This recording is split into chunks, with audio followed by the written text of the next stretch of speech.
What's going on, crew fans? My name is Connor, and welcome to the first video in this series. I think it's called the Full Time Show. So pretty much what the Full Time Show is. After full time, I will talk to you guys about it, and I planned on recording this video an hour ago, but honestly, I just completely forgot about it. It's currently 2 hours, about an hour and 34 minutes after the full-time whistle has gone. And today, the match we're talking about is Columbus 1, Minnesota United 1 in full-time. I'm going to be honest with you guys. I'm not mad. I'm not mad. You know, we like what's been going around on Twitter and what I said. There's three things certain in life: death, taxes, and the Columbus Crew dropping points on the road. Now, a lot of you are probably thinking, Connor, why aren't you mad? Why aren't you cussing? Why aren't you berating players? Well, guess what, guys? Guess what? It's early in the season. It's week fucking 2. But as you can see here, I had the foot mob up first. So the goals were scored as follows in the 59. So halftime ended 0-0. In the 59th minute, Cucho scored, making 1-0, and then as you can see here, Oloise for Minnesota United in the 90th minute +5 scored the equalizer.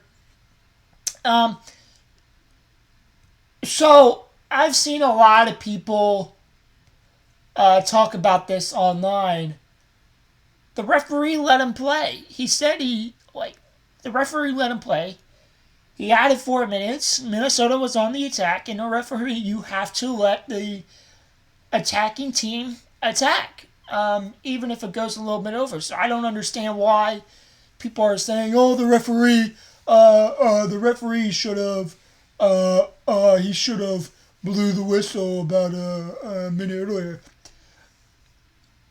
Well, for those of you who don't know how the sport of soccer works, the referee is allowed, if he sees a attack for any team that might lead to a goal, he's allowed to let it play on. And the 4 minutes that were added on, that's the minimum. Any amount of time that's added on at the end of the game or at the end of the half,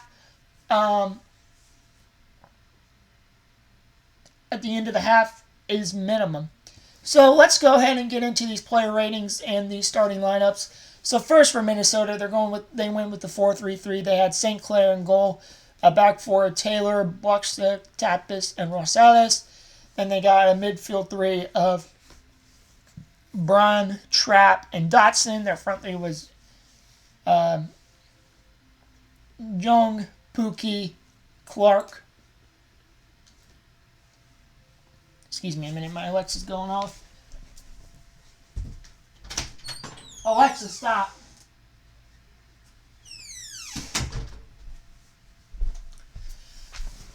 Definitely not going to edit that out. Anyway, of Jung, Pookie, and Clark, Columbus went with the 3-4-2-1 with Patrick Schulte in goal, Steven Moreira, Rudy Camacho, Monte Amundsen, Max Arfston, Darlington Nagbe, Aiden Morris, Yaya Boa, Matan, Rosny, and Hernandez.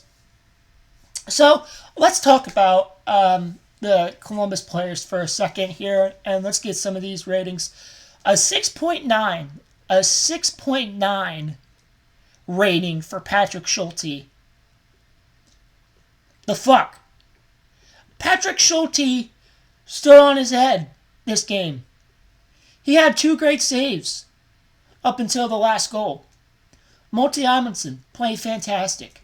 Rudy Camacho doing Rudy things in the center of the back line. Steven Moreira played his balls off at that right center back spot. Dude's fantastic. Love him. Aiden Morris. So, even though Aiden Morris got a 7.7, I think that's a little high because he played great under pressure. You know, I'm not gonna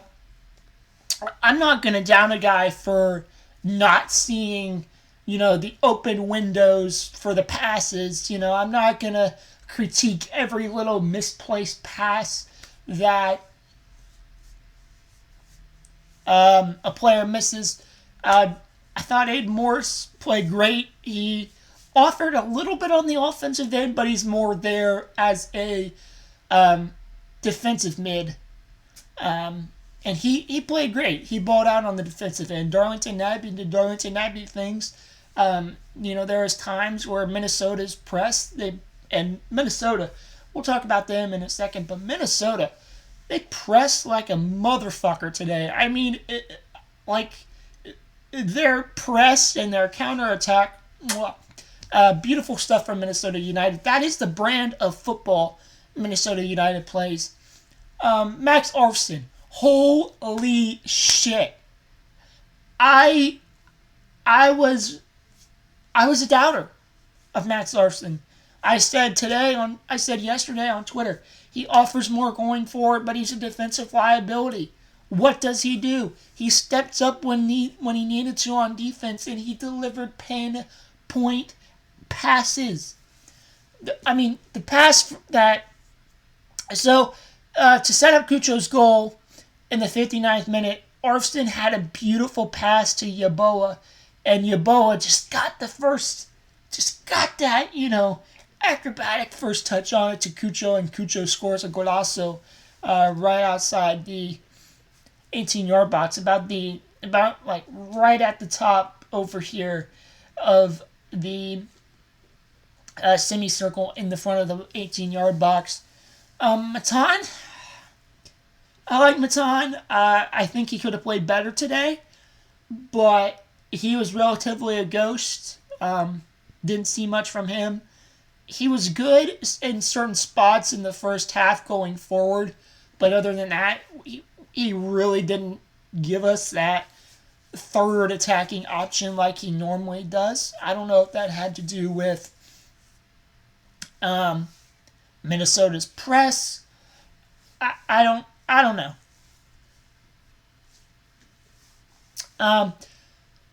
So a 6.2, I'd take. I guess maybe lower that to a 6.0 even. I want to talk about Diego Rossi a little bit. So, the game against Atlanta for Diego Rossi, brother was a ghost. He was a ghost. I forgot he was even on the field against Atlanta. Now, Rossi here had a strong first half. But the second half came, holy shit, it was running around, you know, with it like a chicken with his head cut off. Brother had no idea what he was doing. He just looked lost out there. And then Cucho, he was just doing Cucho things. I mean, he scored a golazo, not much to talk about him, and he rightfully, he won the man of the match, but I'll give you my man of the match in a second. So Yaya Boa, mwah, mwah, mwah, mwah. Yaya Boa just continues to ball out every single week. This dude has become a monster, an absolute monster over under Wilfred Nancy. So, let's talk about Minnesota a little bit. Teemu Pukki, he didn't do shit. Clark maybe had one or two good chances. He put over the bar. Dotson had a shot saved. Trapp did absolutely nothing, but he was a force in that defensive half. Braun, didn't do absolutely nothing. Jung, the dude is fantastic on set pieces and just getting crosses into the box. I think he played really well today. Taylor, meh. Boxwell, meh. Telpace, meh. Rosales got the assist, and St. Clair stood on his head. So when we go to substitutions, so you can see the goal scorer. LOAC came on in the 60th minute. Misavani came on in the 61st. Aranga came on in the 71st. Neiman came in on the 71st. And Jordan Adebayo-Smith came on in the 83rd.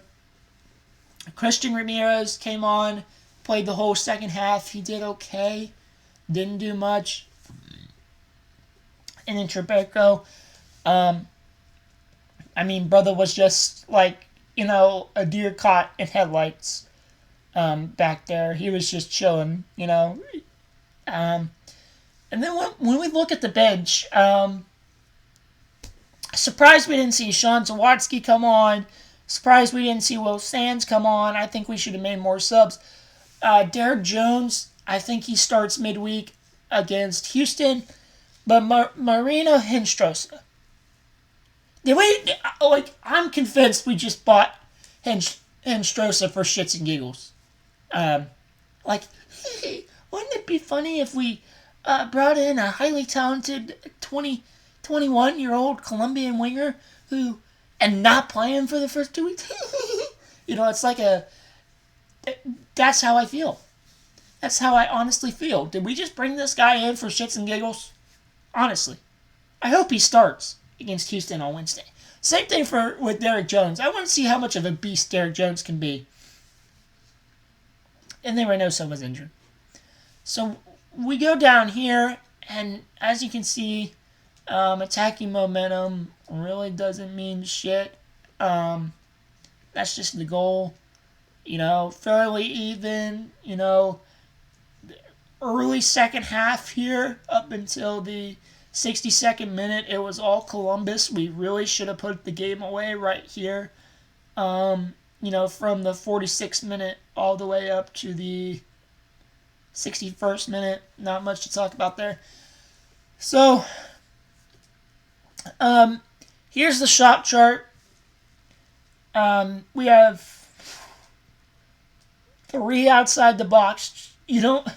When it comes to the shot chart, this is where I want to see shots. Right here. Right here. Right in the box. I don't want to see this bullshit. Our shots, we would have, our wingers would come on, and then they would automatically cut in here. And then they would shoot from there, and it would be blocked. Come on. Okay, so let's get to the stats here. Possession, we dominated 57% to 43%. Expected goals, we dominated 0.83 to 1.44. Total shots, 12 to 10. Shots on target, 6 to 4. 2 big chances to 1. This is where it killed us. This is the stat line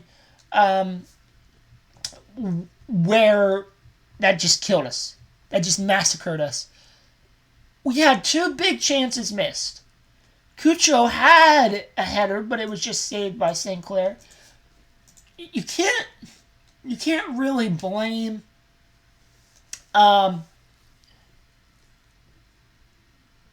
those big chances missed on the players. It was just that, St. Clair decided to have the game of his fucking career today, and I don't blame him.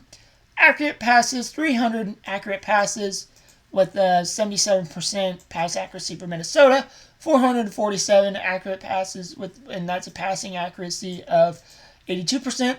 This is what pissed me off. Right here. This is what pissed me off. Fouls committed. Right? Fouls committed. 17 fouls for Minnesota, only 1 yellow card. Now, I get that these are backup referees, but come on, bro. You have professional experience at the USL level. Come on. Gotta show more yellow cards. Columbus only committed 4. And then here, 5 corners for Minnesota, 3 corners for Columbus. Usually we dominate the corners per game. We get a whole lot more corners than that. But this just goes to show that our attack lacked still. So top stats. Cucho played 90 minutes, had a goal, 7 total shots. Monty Amundsen played 90 minutes. Orston played 90 minutes, had 2 shots. Yeboah played 75, had an assist.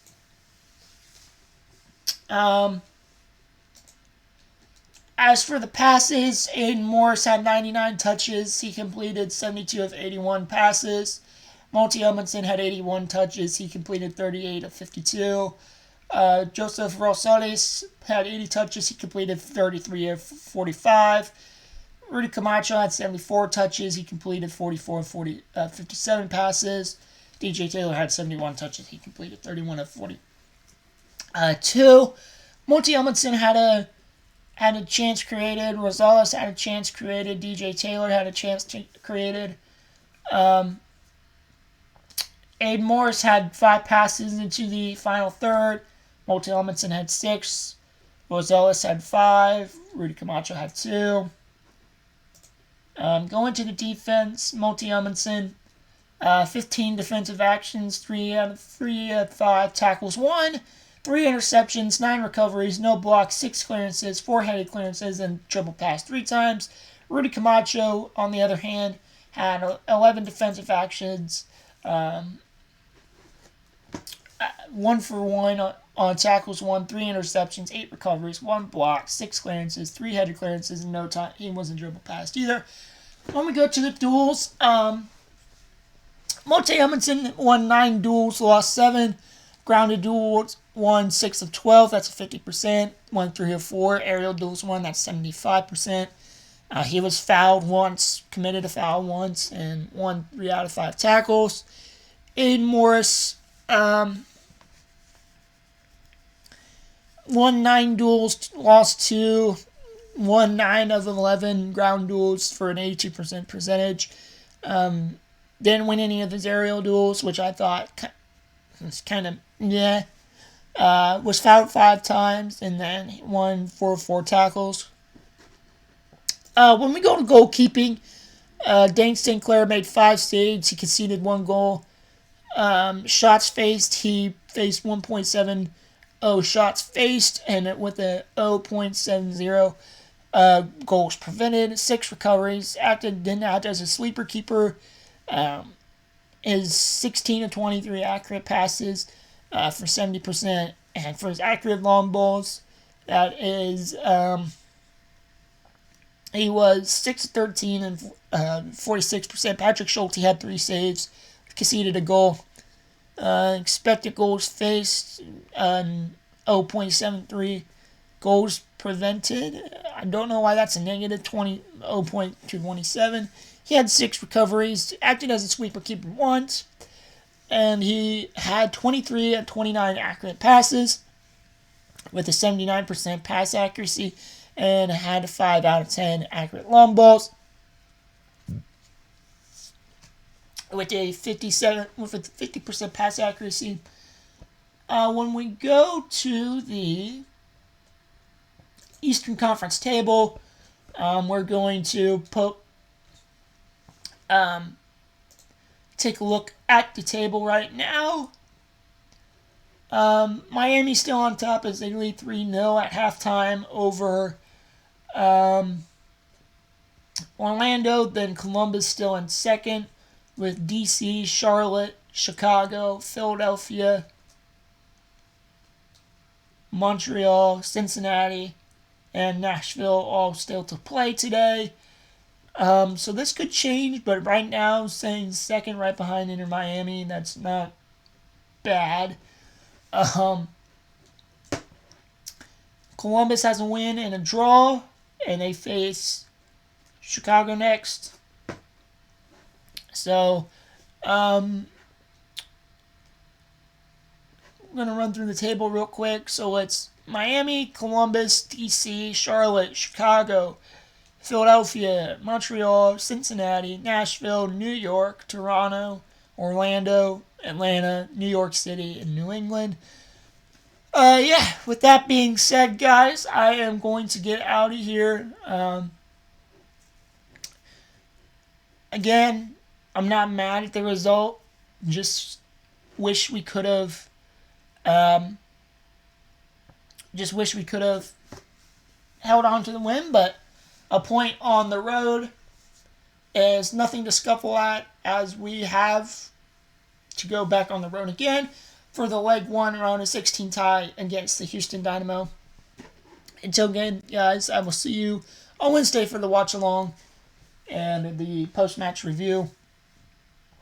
Till then, only wise men say. Till then, the wise men say, only fools rush in. Peace out.